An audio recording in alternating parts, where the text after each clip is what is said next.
V S ಕಿಚನ್ಗೆ ಸ್ವಾಗತ. ಇವತ್ತು ನಾನೊಂದು ಮಾವಿನಕಾಯಿ ಸಾರು ಮಾಡೋದು ಹೇಳ್ಕೊಡ್ತಾ ಇದ್ದೀನಿ. ಏನೇನು ಬೇಕು ಅಂತ ಹೇಳ್ತೀನಿ. ಮೊದಲಿಗೆ ಬ್ಯಾಡಗಿ ಮೆಣಸು, ಬೆಲ್ಲ, ತೆಂಗಿನಕಾಯಿ, ಧನಿಯಾ, ಮೆಂತ್ಯ, ಒಗ್ಗರಣೆಗೆ ಸ್ವಲ್ಪ ಸಾಸಿವೆ, ಉದ್ದಿನಬೇಳೆ, ಮೆಂತ್ಯ, ತೋತಾಪುರಿ ಮಾವಿನಕಾಯಿ ಒಂದು, ಸ್ವಲ್ಪ ಕರಿಬೇವಿನ ಸೊಪ್ಪು, ಒಂದು ಸ್ವಲ್ಪ ಒಣಮೆಣಸಿನ್ಕಾಯಿ. ಇವಿಷ್ಟು ಬೇಕಾಗಿರುವ ಸಾಮಗ್ರಿಗಳು. ಮಾಡೋದು ಹೇಗೆ ಅಂತ ನೋಡ್ಕೊಳ್ಳೋಣ. ಮಾವಿನಕಾಯಿನ ಈ ರೀತಿ ಹೋಳಾಗಿ ಕತ್ತರಿಸ್ಕೋಬೇಕು. ನಾನೀಗ ಇದನ್ನೆಲ್ಲ ಕಟ್ ಮಾಡ್ಕೊಂಡಿದ್ದೀನಿ. ಈ ರೀತಿ ಕಟ್ ಮಾಡಿ ತೊಳೆದಿಟ್ಕೊಂಡಿದ್ದೀನಿ. ಪಾತ್ರೆಗೆ ಒಂದು 2 ಸ್ಪೂನು ಕೊಬ್ಬರಿ ಎಣ್ಣೆ ಹಾಕ್ಕೊಳ್ತಾ ಇದ್ದೀನಿ. ಕೊಬ್ಬರಿ ಎಣ್ಣೆ ಹಾಕ್ಕೊಂಡ್ರೆ ಚೆನ್ನಾಗಿರುತ್ತೆ ಈ ಮಾವಿನಕಾಯಿ ಸಾರಿಗೆ. ಸ್ವಲ್ಪ ಸಾಸಿವೆ, ಸ್ವಲ್ಪ ಒಂದು ಅರ್ಧ ಚಮಚದಷ್ಟು ಉದ್ದಿನಬೇಳೆ, ಒಂದು 1/4 ಸ್ಪೂನಷ್ಟು ಮೆಂತ್ಯ, ಇದೆಲ್ಲ ಒಗ್ಗರಣೆಗೆ ಹಾಕ್ಕೊಳ್ತಾ ಇದ್ದೀನಿ.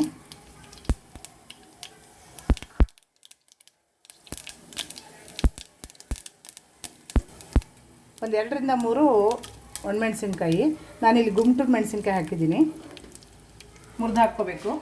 ಮತ್ತು ಕರಿಬೇವಿನ ಸೊಪ್ಪು 1 ಕಡ್ಡಿ ಮುರಿದು ಹಾಕ್ಕೊಳ್ತಾ ಇದ್ದೀನಿ ಒಗ್ಗರಣೆಗೆ.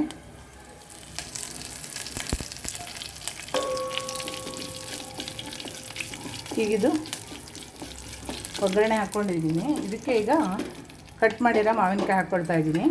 ನಾನು ತೋತಾಪುರಿ ಮಾವಿನಕಾಯಿ ತೊಳೆದು ಹೆಚ್ಕೊಂಡಿದ್ನಲ್ಲ, ಅದನ್ನು ಇದಕ್ಕೆ ಹಾಕ್ತಾಯಿದ್ದೀನಿ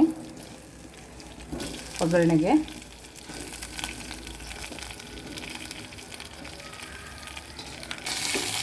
ಇದು 1 ನಿಮಿಷ ಹೀಗೆ ಫ್ರೈ ಆಗಲಿ. 1 ನಿಮಿಷ, ಒಂದೇ 1 ನಿಮಿಷ ಫ್ರೈ ಆಗಲಿ. ಹೀಗಿದಕ್ಕೆ ಒಂದು ಅರ್ಧ ಕಪ್ಪಷ್ಟು ನೀರು ಹಾಕ್ಕೊಳ್ತಾ ಇದ್ದೀನಿ. ಇದೀಗ ನೀರು ಹಾಕಿ ಬೇಯಕ್ಕೆ ಬಿಡ್ತಾಯಿದ್ದೀನಿ.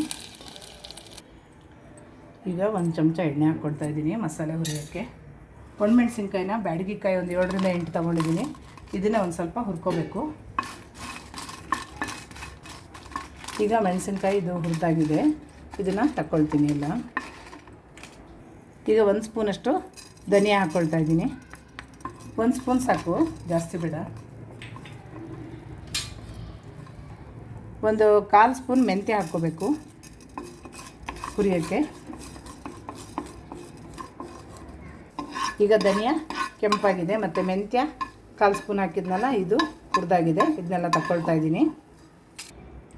ಒಂದು ಅರ್ಧ ಕಪ್ಪಷ್ಟು ತೆಂಗಿನಕಾಯಿ ತೊಗೊಂಡಿದ್ದೀನಿ. ಇದನ್ನು ಒಂದು ಸ್ವಲ್ಪ ಹುರ್ಕೋಬೇಕು. ಈ ಮಾವಿನಕಾಯಿ ಸಾರು ಮಧ್ಯಾಹ್ನದತ್ತು ಮಾಡಿಕೊಂಡ್ರೆ ಚೆನ್ನಾಗಿರುತ್ತೆ ತಿನ್ನೋಕ್ಕೆ. ಬೇಳೆ ಹಾಕೋ ಹಾಗಿಲ್ವಲ್ಲ, ಹಾಗೆ ಮಾಡ್ಕೋಬೋದು. ಮತ್ತು ತಿನ್ನೋಕ್ಕೂ ಒಳ್ಳೆ ರುಚಿಯಾಗಿರುತ್ತೆ. ಮಾವಿನಕಾಯಿ ಸೀಸನಲ್ಲಿ ಮಾಡ್ಕೊಡೋ ಅಂಥ ಒಂದು ಸುಲಭವಾದ ಸಾರು. ಈಗ ಇದೆಲ್ಲ ಹುರಿದಾಗಿದೆ, ಇದನ್ನು ರುಬ್ಕೊಂಬರ್ತೀನಿ. ಮಾವಿನಕಾಯಿ ಬೇಯ್ತಾ ಇದೆ. ಈಗ ಅದಕ್ಕೆ ಉಪ್ಪು, ರುಚಿಗೆ ತಕ್ಕಷ್ಟು ಉಪ್ಪು ಹಾಕ್ಕೊಳ್ತಾ ಇದ್ದೀನಿ. ಮತ್ತು ಬೆಲ್ಲ ಹಾಕ್ಕೊಳ್ತಾ ಇದ್ದೀನಿ. ಒಂದು 2 ಚಮಚದಷ್ಟು ಬೆಲ್ಲ ಹಾಕ್ಕೊಳ್ತಾ ಇದ್ದೀನಿ.